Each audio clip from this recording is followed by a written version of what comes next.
राजस्थान सरकार की ढांचागत परियोजनाओं के लिए कर्ज मुहैया कराने के लिए बैंक ऑफ बड़ौदा और बैंक ऑफ महाराष्ट्र ने सोमवार को समझौते किए हैं। सार्वजनिक क्षेत्र के दोनों बैंकों ने राज्य सरकार के साथ ऋण वितरण संबंधी एमओयू पर हस्ताक्षर किए। एक आधिकारिक बयान के मुताबिक एमओयू के तहत बैंक ऑफ बड़ौदा अगले 6 सालों यानी कि 31 मार्च 2030 तक सालाना 20,000 करोड़ रुपए का ऋण प्रदान करेगा। इसके अलावा बैंक ऑफ महाराष्ट्र भी प्रति वर्ष 10,000 करोड़ रुपए का ऋण उपलब्ध करवाएगा।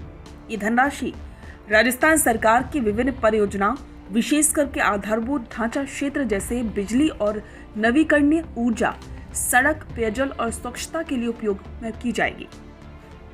इस मौके पर राजस्थान के मुख्यमंत्री भजनलाल शर्मा ने कहा कि राज्य सरकार ने अमृत कालखंड विकसित राजस्थान 2047 के तहत 5 सालों की कार्य योजना बनाकर सर्वजन हिताय आधारित समावेशी विकास का लक्ष्य रखा है।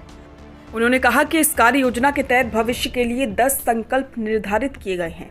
इन संकल्पों में बुनियादी ढांचे का विकास और प्रदेश की अर्थव्यवस्था को 350 अरब डॉलर पर पहुंचाना भी शामिल है। मुख्यमंत्री ने कहा कि हमारे लिए गर्व का विषय है कि बैंक ऑफ बड़ौदा और बैंक ऑफ महाराष्ट्र जैसे देश के प्रतिष्ठित बैंक अब राजस्थान की विकास यात्रा में भागीदार बनने जा रहे हैं। शर्मा ने कहा कि राज्य का आधारभूत ढांचा मजबूत करने की दिशा में इन दोनों बैंकों का ये सहयोग एक बड़ा कदम है और ये समझौता बुनियादी ढांचे की मजबूती में एक मील का पत्थर साबित होगा।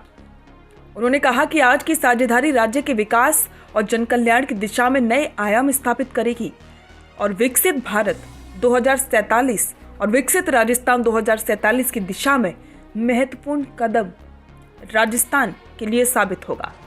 इस अवसर पर उप मुख्यमंत्री दिया कुमारी ने कहा कि राज्य सरकार राजस्थान के बुनियादी ढांचे में भारी निवेश की परिकल्पना के साथ कार्य कर रही है।